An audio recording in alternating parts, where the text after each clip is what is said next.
So I welcome everyone who has come here today to have a discussion, a brief discussion, a short discussion on today's very auspicious occasion of Gita Jayanti.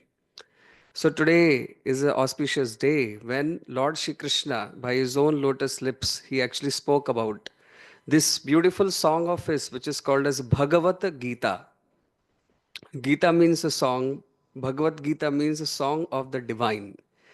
So it's coming directly from the heart of Lord Shri Krishna, specifically in the situation when he sees his own devotee, Arjuna, to be in some trouble. He was in bewilderment. So, therefore, just like when you want to take out the milk from the udders of a cow, you have to first place the calf in front. When the calf is in front, naturally the mother is filled with so much of vatsalyata. There, her the liquid vatsalya, which is her milk, is coming out from the udders to satisfy the hunger pangs of the the small calf. So just like when the child is in the front, the mother shows her so much of sneha, the affection.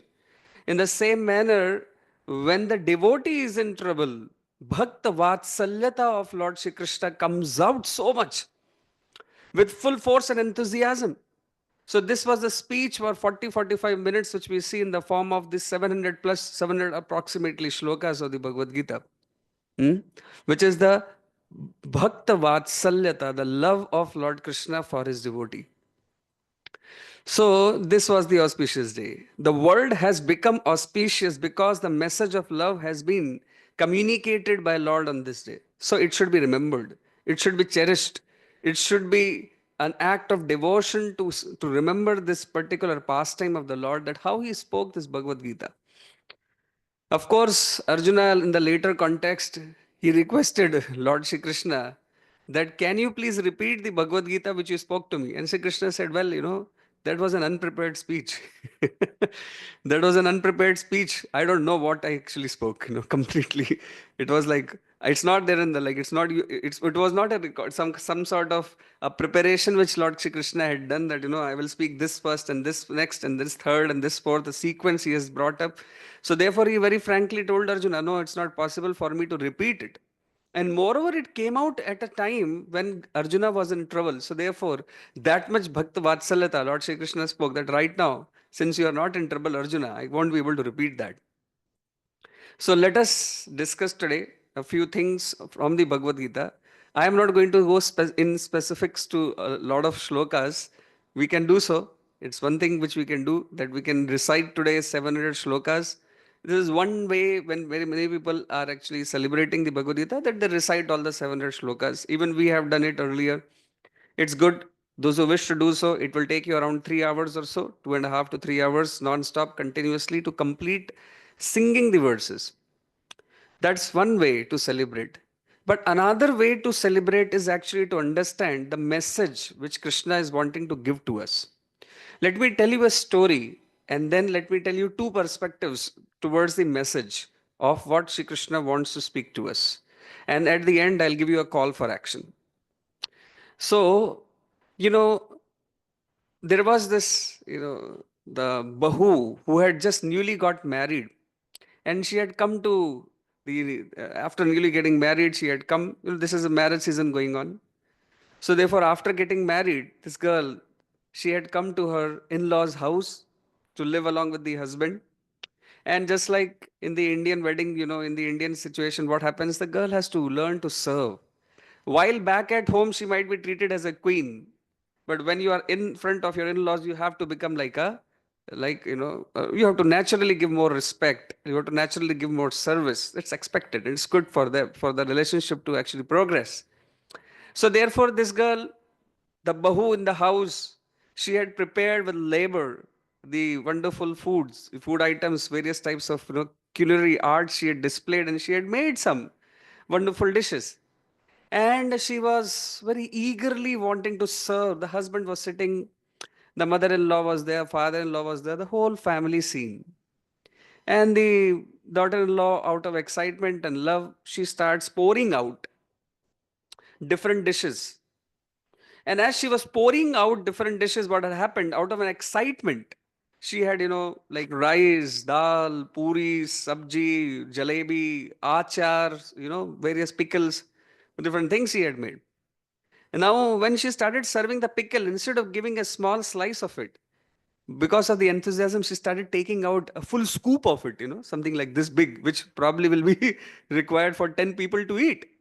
And as she was about to put it on the plate of her husband, the mother was sitting right next. And she was thinking, how will my son eat this, this much amount of pickle? So her vatsalyata. So there is a family dynamics. So she immediately rose her volumes and she spoke out, but not to the Bahu, not to the daughter in law. Along with the daughter in law, there was her own daughter also serving the entire family. The daughter in law and the daughter, both of them were together serving. So, therefore, the mother who was sitting besides loudly spoke her message of concern to the daughter, not to the daughter in law. And what he said to the daughter, just look at you. How are you serving? She rose her volume. Yeah. And he said, is this the way to serve? Are you serving? This is the wrong way. You must serve rice in the center and equal proportion, good quantity, what a person will take. And achar you should put in some slides, on some side. The pickle should be put on side. Now the daughter-in-law was hearing this. Of course, mistake was made by daughter-in-law. By wow, but the mother-in-law was not speaking to her directly. Mother-in-law was speaking to the her own daughter, and she was scolding her, reprimanding her, rebuking her, speaking to her that this is not the right way. Daughter understood, and she went along her course of action, whereas a daughter-in-law understood her mistake, and she immediately course corrected herself. Now, this is a family situation. What am I trying to convey to you through this? I am trying to convey a very simple message. With this exactly is what is happening today. Lord Shri Krishna spoke this 5,500 years ago, the message of the Bhagavad Gita to Arjuna. But do you know, my dear audience, my dear hearers, those who are hearing this, actually, Lord Shri Krishna was not speaking that message to Arjuna. He was speaking that message through Arjuna to all of us. Just like the mother in law didn't want to hurt the daughter in law who was in the new relationship, the old relationship with the daughter which she had, she used that to convey a message to daughter in law. In the same manner, Lord Shri Krishna and Arjuna are already in a bhakta relationship, very intimate relationship. Krishna is not telling this message to him. He is using Arjuna as an instrument of his to speak this message to us.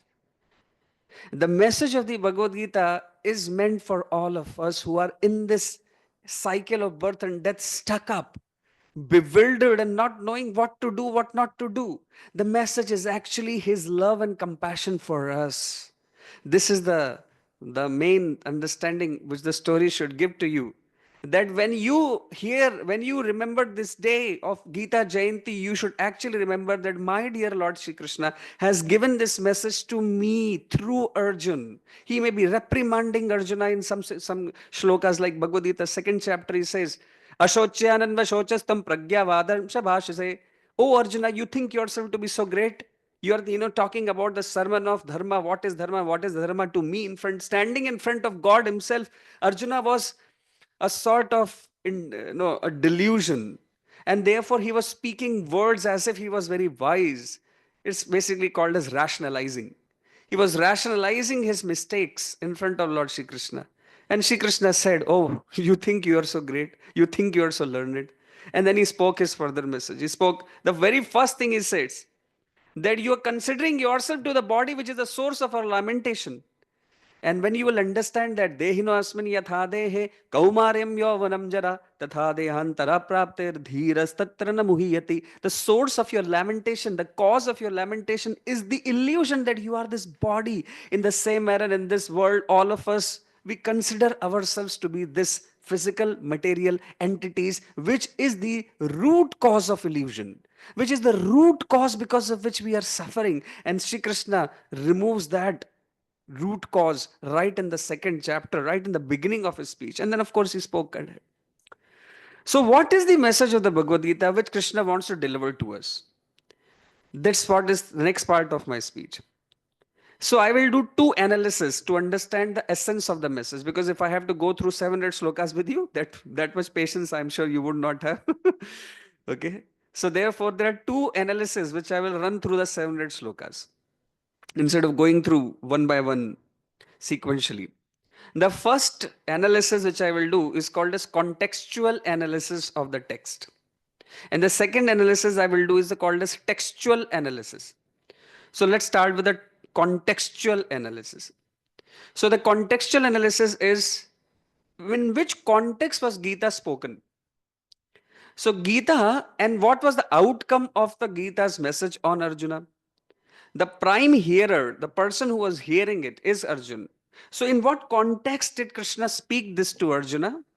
And what was the outcome at the end? What happened to Arjuna at the end of it? So this will take a little bit of time as I do the contextual analysis. Please pay attention to that. And next I will do the textual analysis as well.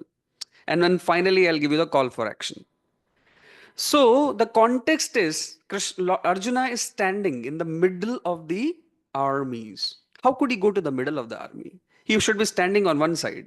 He was, but when he saw the huge army of the Duryodhan and all the others who had come there, he had a desire, somehow a desire that I want to, see this. And then Lord Shri Krishna says, "Sena yoroba yor madhye ratham sthapya me achyuta." Nirikshanam, do the nirikshanam. You do the analysis, observation of this, whole, who all have come to fight. So therefore, standing in the middle of the battlefield, when Arjuna sees towards his own grandsire Bhishma, he sees towards his own teacher Drona, and he sees his own cousins, the 100 brothers, and he sees many familiar faces in front of him, he gets into a question, a dilemma. A soft part of his heart came up and spoke up to him, the internal self-talk, that should you be fighting this war? He was emotionally stirred inside, evaluating the consequences of his actions. The natural consequence will be war, death, and bloodshed. And he was evaluating that I will have to definitely kill these people who are in front of me because they're not going to relent in anything less than that. Either they'll kill us or I will have to kill them. That's how the war will be closed. Otherwise, there is no way. They already tried all peaceful means. There is no other way. Arjuna realized, and then he realized that if I have to actually fight this war, it actually means that I must kill Bhishma, I must kill Drona, I must kill all these Kauravas, all the familiar faces. And then he had this question, the dilemma struck to his mind that Kula Dharma, what will happen to my Kula Dharma, my family Dharma? My family Dharma is to protect this Kula. But it appears that by fighting this war, my entire Kula will be destroyed. So what should I do? Okay, that was the context. What should I do in this situation? Should I protect the Kula Dharma? But on the other side of his, he was realizing that if I don't fight this war, what will happen is Duryodhan is adharma, sin personified. And if I leave him, in this unattended to as a Kshatriya, my Kshatriya dharma will be conflicting to it. My Kshatriya dharma is to kill this Atatai, this aggressor who's on the other side, not for my self interest, but actually in the better interest of the whole society. So there was a conflict which he was facing. Kula dharma or Kshatriya dharma, which is, in more social terms. Family dharma is more self-centered towards a small, narrow group.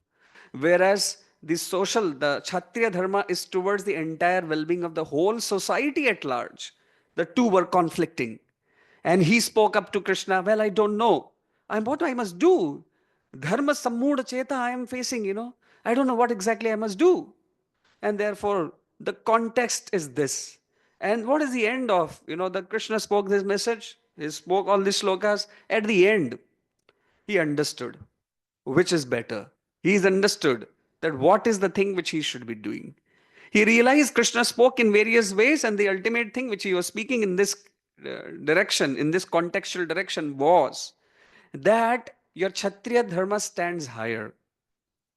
You must not become mean minded at this point of time. You should not become emotionally attached at this point of time. Your family definitely should be protected, but more important than that is to actually protect the entire society, the posterity, not just the current generations, but even the posterity, the future generations. Arjuna, you should think about the consequences in a broader, larger terms, not in narrow minded terms. You should think at more bigger, huge perspectives, not at narrow perspectives. So, therefore, what we understand here is that the message of the Gita wants us to become more broad minded, more selfless in nature, start thinking of higher concerns than of narrow, small minded concerns of I, me, and mine. We have to come out of the shell of I, me, and mine and look at our responsibility from a much bigger point of view. This is one of the contextual messages of the Bhagavad Gita being told by Lord Shri Krishna to everyone. It is valid for every single person, whether you are belonging to any clan, class, society, social structure, whatever. It does not matter. Whichever social structure you belong to, whether you call yourself to be Krishna Bhakt or you don't call yourself to be Krishna Bhakt, this is something, a message which is relevant to you. Become more broad minded. Understand your social responsibility. So I always say this, that nowadays we have a talk of corporate social responsibility, that corporates must actually do their social responsibility, but more important than CSR is actually ISR. CSR stands for corporate social responsibility, ISR stands for individual social responsibility. Naturally, if the individuals will become socially responsible, corporates will also become, and the whole world will become a much better place. So, family is important, no doubt about it. But the more important than that is our service to the society. Actually, the family's function is to keep the individuals protected emotionally, physically, mentally, and in other ways, so that they can be carrying out their social responsibilities, not just to remain in this small group and just do something for each other. That would be so much mean mindedness, as you understood. So, this is one contextual message. Hmm? Within this contextual message is also Lord Shri Krishna speaking that over and above your own value judgment is the value judgment given by Bhagavan Shri Krishna in the scripture. This is within this context another message for all of us, that we might have our own value judgments and opinions, which is okay and wonderful. But over and above that, we have to understand that there is a shastric opinion given by Lord Shri Krishna, and above our own opinions, we should place the opinion given in the scripture. Because if we don't do that, in every home, people will be simply thinking from their own perspectives, not from the perspective given in the Shastra. In every home, there will be a Duryodhan and sons and parties who will be giving their own versions of why I should do something, what I should do in order for me to enjoy. Duryodhana could have very well said, well, मिल बांट के खाएंगे, cooperate करके खाएंगे, हम अपना भाइयों के साथ खाएंगे, पूरा फैमिली के साथ खाएंगे. He could have very well said that. He could have said, I'm not mean minded, I'm giving share of my wealth and property to my 100, all my brothers, my family, I have to protect, my family interest. This Duryodhan could have also said that. So therefore, over and above your own value judgment should be Shastric value judgment. That means your opinions, your value system should be more aligned to Shastra, where Bhagavan Shri Krishna is speaking. Maya Mugdha Jiva Nahi Swatah Krishna Gyar Ataeva Krishna Kaile Veda Puran. So those who are Maya Mugdha Jiv, who are being bound by the shackles of chains of illusion of Maya, they cannot understand the reality by their own self. They have to be explained the reality from God's perspective, Krishna's perspective, as given in the scriptures, like Bhagavad Gita. This is the contextual understanding. Now let us do the textual understanding very quickly. I told you that contextual understanding was longer and textual understanding will be smaller. So the textual understanding or analysis of what is the message of Bhagavad Gita for us, what Krishna is speaking through Arjun to us, is that there is a repetition of two shlokas in Bhagavad Gita. So if you see the famous verse 18.66, Man mana bhava madbhakto madhyaji mam namaskuru mam amaishi satyam te prati jana priya sime, Shri Krishna speaks this. But he hasn't spoken this only in 1866. He has also spoken almost the very same constructs of the shloka in 935. You can see, go and check for yourself. There also, in the ninth chapter, Shri Krishna speaks almost the same thing. Man mana bhava mad bhakto mad yaji mam namaskaru mam avesha satyam te. Up till here it is same. It is three parts of the shloka are exactly same. Go and check for yourself. 1866, 935. 18.66 means 18 chapter 66 shloka. 935 means 9 chapter 35th shloka. They are same. Three-fourths. And the fourth part is also similar in meaning. What is this? Why is it that Krishna is repeating the same very constructs two times? Why should he do so? Is he that, he's fumbling? Is he that, he's not having any more words to speak? Just like, when you are writing something in the exam and you don't know anything else to write, you just keep repeating the same thing. So was there some test going on for Krishna over there that he's repeating? No, he's repeating with deliberate, conscious repetition. Why? Because he's emphasizing something for you and me, not for Arjun. Arjun is already a devotee. Arjun is already surrendered soul. Us who are in this world, not surrendered to Krishna, he's giving an emphasis, again, second emphasis. And what is this shloka talking about? Aha, this sloka is talking about Swarup Dharma. Swarup Dharma of the soul. Man mana bhava mad bhakto. Become my devotee. He's speaking. Who is speaking? Krishna is speaking. Become my devotee. Man mana bhava mad bhakto. Mad yaji mam namaskuru. You must become my devotee. You should serve me. You should actually chant my names. You should do bhakti or direct devotional service to me. Shri Krishna is speaking this in this shloka. And this is the Swarup Dharma of the soul. You and me in this material world have no other dharma other than this Swarup Dharma. Every other dharma has to be a sub part of this Swarup Dharma. Swarup Dharma means that which is your eternal, constitutional dharma, for which we are actually in this, for which we are existing. The soul is existing to do this Swarup Dharma, which is to love God. And this is the message of Shri Krishna speaking two times, 1866, 935. But along with this Swarup Dharma, because you are in this material world, Shri Krishna speaks another thing which you must combine it with. And that is also another repetition, 1845 and it is 325. 3.25 and 1845.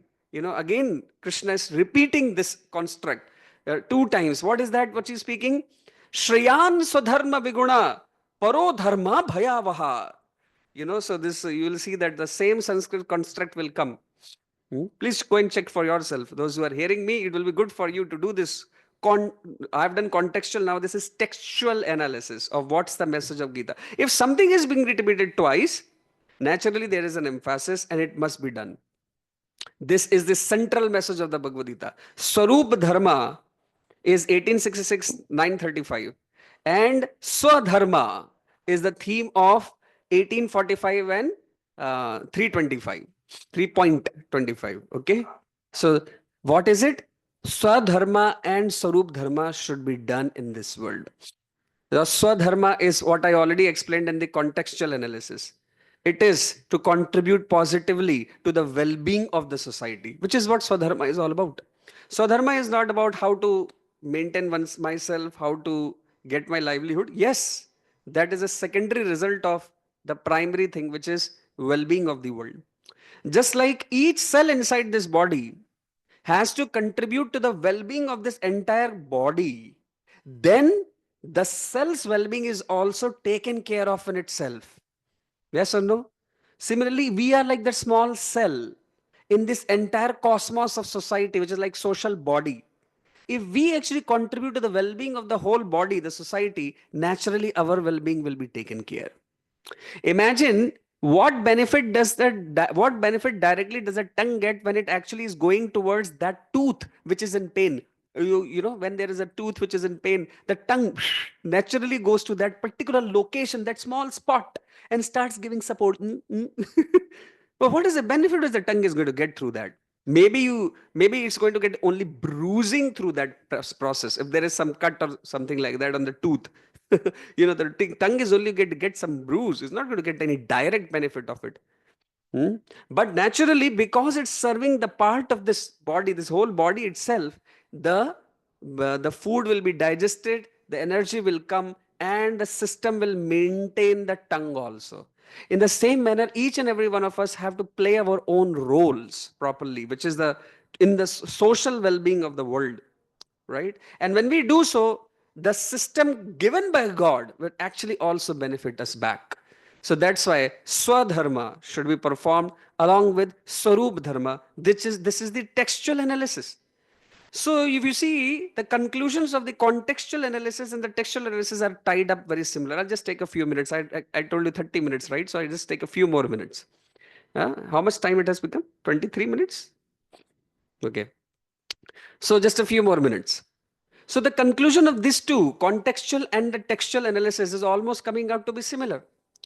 In both cases, we understand that we have to become broad minded, which is what Gita's conclusions are. The tenets, the principles, the adhering guidelines given by Krishna in this slokas of 700 slokas is that you must become socially responsible. You should consider it more important than simply the well being of a small unit, your own family, your own body, your own self. And have faith that the system given by God will actually maintain you. And also the Swarup Dharma, that we are in this world, on our journey of many lifetimes. Up till the time we don't revive our Swarup Dharma fully, we'll still keep remaining in this world. So our Swarup Dharma should always be kept in the forefront. Now, with these two messages, with the understanding of what is Bhagavad Gita, I hope that you are nourished. This is what Krishna wanted to speak to you through Arjun, as I explained. Now, what is the call for action? What should we do after this? So, this is something which I want to request all of you, that naturally the call for action should be that you all should learn, understand how to become a devotee of Lord Shri Krishna, and also contribute to the well-being of this world. We want to request you today on this Gita Jayanti day, a very special day, a very important day. We want to request you all, those who are aligning your lives with the principles of the Bhagavad Gita, to come forward and take part in a particular seva which we want to actually give to all of you. This is my call for action for you, that we as a group of devotees, we call ourselves as God Nitai home, group of devotees, we are trying to serve the society in various ways. Many of you know us already, that how much tireless services this group of devotees are actually offering to the world. Now at this day, I request you, I behest you, I plead you, I request you that please come forward and help us in an important service which we are actually doing. And the service is that we want to construct a small, beautiful place for Shishi Radha Vrindavan Bihari. That will be called as a community hall, where the Radha Vrindavan Bihari, the beautiful forms, will be staying there. And we will be getting the opportunity to serve them, and also getting the opportunity to call many people to attend the satsang in which they can learn about them. So this will be a center of devotion, where so many different people can come and hear about the message of the Gita, learn about the message of the Gita, and from the qualified people who are not speaking one side message of the Bhagavad Gita, but actually the wholesome message which Sri Krishna wanted to give Arjuna. So you can please help us. We are actually already having a certain amount of funds, but we are falling short, and we want to do this. Request all of you that please help us in construction of that temple hall, community hall. Of course, so you can give direct donations. That's very wonderful. But also you can help us, because even in the process of collecting the donations, we are not some people. We are not people who are just hungry for some money. Actually, we want to get the opportunity to serve. So therefore, the group of devotees, what they are doing this is that in order to get the funds to serve in the temple, to construct this temple hall, we have come up with a particular this event which we are doing in the January month, which is the 21-day concentration challenge, which is going to be based on the Art of Concentration book. So you can help us in the distribution of this Art of Concentration book to thousands of people. And of course, the message of the Art of Concentration book is also in line with the Bhagavad Gita. Those who have read this, some of you have said to me that, sir, I see that this Bhagavad Gita is this Art of Concentration book is like the Gita in action for me. Many people have said this to me. So therefore, yes, you can come forward and help us in the distribution of this book, and all the profits of this books distribution to others, which be actually directly going in the service of construction of this hall. So in this way, all of us can play a part of serving the Lord directly in the construction of the temple hall, at the same time benefiting many others, because the book will reach to them and help them in their journey, and also to progress ahead, to get the right type of mindsets to be able to live in this world according to the message of the Bhagavad Gita. So therefore, I request you, this will be a great kind service. Let us enthusiastically come forward. Let us sincerely come forward. I know that everybody is busy. Everyone can say, I have this to do, that to do. Very nice. You must be busy. And the busy person will definitely take out time for an important activity, which is to do the more bigger, seva, which is seva for the social welfare. So please come forward. In this service, your Swadharma and Swarup Dharma will come together. So in your own ways, reach out to many, many people, reach out to thousands, maybe lakhs of people, as many as you can. As a group, we can reach out to thousands and lakhs of people, as many as you can. Even if it is like, only 4 people, 5 people, or 10 people, which you can, reach out and help them to get the book, it will be so nice. And especially we are doing it on the eve of the new year. So new year is a special occasion where people definitely want to also grow and make a change in their personality. So therefore, this distribution effort can be directly benefiting such people. Especially, I remember, people take New Year resolutions, and they also want to gift each other. This book can be a very good gift also to many people. Those who could be benefited a lot in their lives. You can read the testimonials of people. If you are one of the readers, you already know what are the benefits of reading this book. And otherwise, the testimonials of so many people whose lives are getting transformed through this book. So this is the call for action. I hope that you will come forward. Not only you should tell many others to join us in this movement, to actually distribute this book to as many as possible. Let's take a huge target, because all the proceeds of this distribution are actually going, as a charity fundraiser for the construction of this hall. In this hall, we'll be serving the lordships, serving the people, those who will come, to hear the message of the Lord, distributing the prasadam, giving them free education on the Bhagavad Gita and Srimad Bhagavatam and other such Vedic books. Also, various other welfare activities which will be done through this actually. There will be leadership training, various types of other training programs which will be going on in this. There will be Nari Shakti. We want to empower the women, various programs. There is a pamphlet which our group has made. You want to look at it, you can please look at it. There are various ways this community hall will serve the world. But my request is, please come forward. You can do this. We can do this together. All of us together, if we try our best, we can definitely reach a huge target. As of now, as of today, as I sit here, we need more than 11 lakhs, for the completion of the amount which is required for the construction. And of course, much more than that to be able to beautify it. So let us put our effort. We may be a small ant, we may be a small squirrel, but if we put our effort, all put together, collectively, it will become very big. So please uh, come forward and help us in the distribution. This is one of the ways for tangibly applying the message of the Bhagavad Gita in your life on this Gita Jayanti day. I hope that you understand this, you reflect on this, and you will participate in this. Thank you so much. Approximately 30 minutes is what I've spoken to all of you. Hopefully, all of you are happy with this, as well as you all will be nourished through this message of Srimad Bhagavad Gita. Thank you so much. Please take active participation. Be connected to our group in various ways. We'll be willing to serve you. Thank you so much. I'll end here.